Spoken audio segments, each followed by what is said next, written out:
The crowd leaned forward, holding its breath. A thin, quiet man stood on the mound, his cap low, his expression calm. No theatrics, no swagger, just a windup, and then a blur. The ball tore through the air like a whistle from an oncoming train, vanishing into the catcher's glove before the batter could even flinch. That was Walter Johnson. They called him the Big Train, and for 2 decades, hitters across baseball braced themselves for the sound of that fastball screaming past. He won 417 games, struck out more than 3,500 batters, and delivered 110 shutouts, records that carved him into eternity. In 1924, after years of carrying a struggling team, he finally lifted the Washington Senators to their only World Series title. But behind the thunder of his arm was a paradox. How could a man so gentle, so soft-spoken, become the most feared pitcher the game has ever known?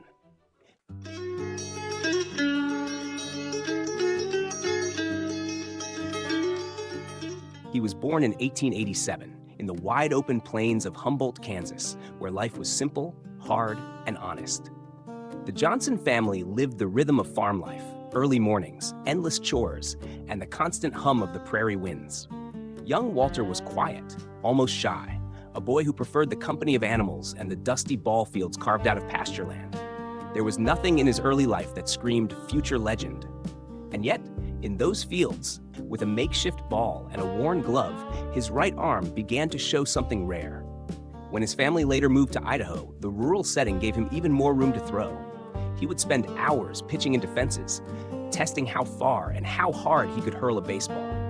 Neighbors began to notice that when Walter threw, the sound was different. A crack, a hiss, a blur no one could track. Despite his mild nature, that arm was a weapon forged in the quiet of farm life. Out there, on the edge of America, no one could have imagined that this soft-spoken boy, raised far from the lights of big cities, would one day dominate the grandest stage of the national pastime. The turning point came in 1907, when a scout for the Washington Senators traveled west and saw something extraordinary. Walter was pitching for a small-town team in Weiser, Idaho, and the legend says that when he unleashed his fastball, hitters didn't just miss, they froze. The ball seemed to vanish into the catcher's mitt before anyone could react. In that moment, the scout knew he had found something rare, something that belonged in the major leagues. At first, Walter was hesitant. He was a farm boy, tied to the land and his family, unsure if he could survive in the chaos of big cities and professional baseball. But the Senators persisted, offering him a contract and a chance to test his arm against the greatest hitters in the game. In July of 1907, at just 19 years old, Johnson climbed the mound in a Washington uniform for the first time. The league had never seen anything like him. Cobb, the fiercest competitor of the era, later admitted that facing Johnson was unlike anything else in baseball. His fastball looked about the size of a watermelon, Cobb said, and it came in fast as lightning. From that moment on, Johnson was no longer just a boy from the prairies. He was the big train, barreling down the tracks of destiny.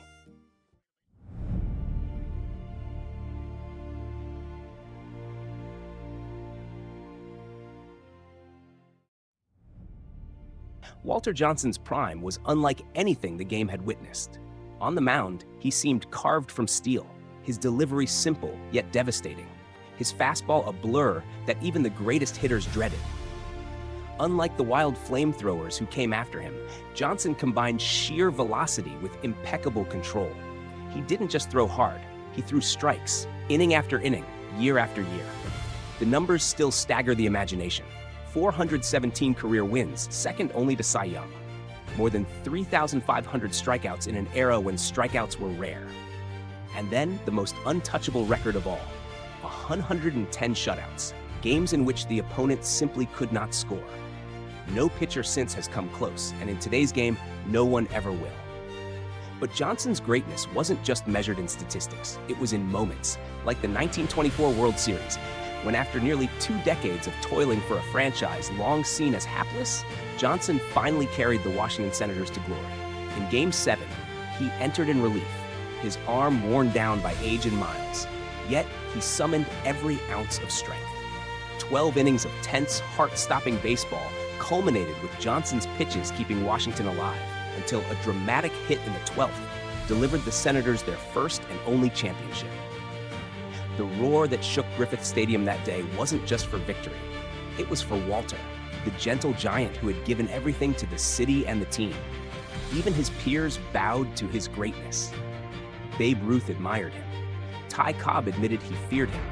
Christy Mathewson, another titan of the era, praised Johnson's unmatched combination of speed and sportsmanship. He wasn't just the best pitcher of his time, he was the standard by which all others were measured.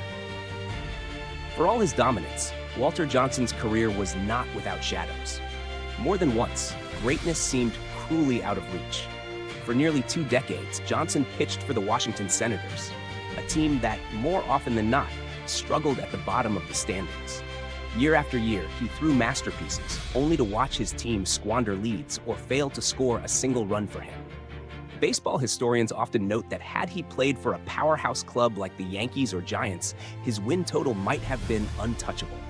Instead, he bore the weight of a franchise on his shoulders, carrying them as far as one man possibly could. The strain showed. His arm, though powerful, was human, and by the early 1920s, he felt the miles.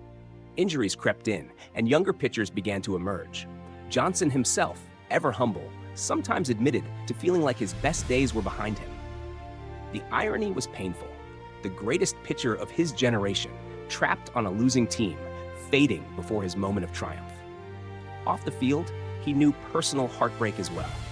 His wife, Hazel, passed away in 1930, leaving him with 4 children to raise. The quiet man who once shouldered a ball club now faced the weight of grief and family responsibility. Though he remained admired and respected, those who knew him saw the sadness that lingered behind his gentle smile. Even the big train, it seemed, could not outrun time or tragedy. Walter Johnson's legacy is etched deeper into baseball's soul than numbers can measure. When the Hall of Fame opened its doors in 1936, his name was among the first 5 enshrined, alongside Babe Ruth, Ty Cobb, Honus Wagner, and Christy Mathewson. That class was not simply a list of players. It was the very foundation of Cooperstown, and Johnson's presence there was inevitable. Fans and teammates remembered not just his blazing fastball, but the dignity with which he carried himself. In an era of rough edges and fierce tempers, Johnson was the gentleman on the mound, never taunting, never boasting, always respecting the game. Ty Cobb, who respected almost no one, once admitted, "The greatest pitcher I ever faced was Walter Johnson." That single sentence speaks more than any statistic. After retiring, Johnson stayed close to the game, even managing in the majors, but his legend had already been secured. To this day, when pitchers are measured, his name remains a benchmark, a reminder of an era when one man could dominate through talent and grace combined. He passed away in 1946, just 59 years old, but the big train never truly stopped running. His record of 110 shutouts stands like a monument no modern pitcher will ever approach. More than that, his character remains a model of how greatness can be pursued without arrogance. Baseball is a sport built on memory, on stories passed from father to son, generation to generation. And somewhere in every telling, the name Walter Johnson rolls on, like the sound of a train in the distance, steady, unstoppable, eternal.